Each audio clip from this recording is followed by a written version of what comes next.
শেষ পর্যন্ত তোমাকে যে পেল তার জন্য আমার আফসোস হয়, কারণ সে জানলো না তোমাকে হারাতে কেমন লাগে তুমি ছাড়া রাত জাগার বেদনা। সে জানলো না ভাত খেতে বসে গলা দিয়ে ভাত নামতে না পারার যন্ত্রণা। না জানলো না তোমাকে একবার দেখতে চাওয়ার আকুতি কেমন হয়। সে জানলো না তোমার থাকা স্মৃতিগুলোকে জড়িয়ে বাঁচার কি ভয়াবহ কষ্ট।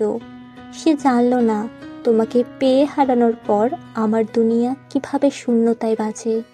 সে জানলো না তোমার স্পর্শ ফিরে পাওয়ার প্রার্থনায় হৃদয় কতটা রোগে ভোগে। সে তোমাকে পেল ঠিকই, কিন্তু তোমাকে হারানোর ব্যথা পেল না। সে বিরহ চিনল না, সে প্রেমের দুঃখ কেমন তাও বুঝল না। সে জানল না একটা ছারখার হয়ে যাওয়া জীবন টানতে কেমন লাগে। সে সুখ ঠিকই পেল, কিন্তু তোমাকে হারিয়ে শক্ত হওয়ার দুঃসাহস পেল না। এই যে তোমাকে হারিয়ে ফেলার পর কোনো কষ্টই আর গায়ে লাগে না। সে তোমাকে পেয়ে আমার মতো পাথর হয়ে দুঃসাহসী হতে পারল না।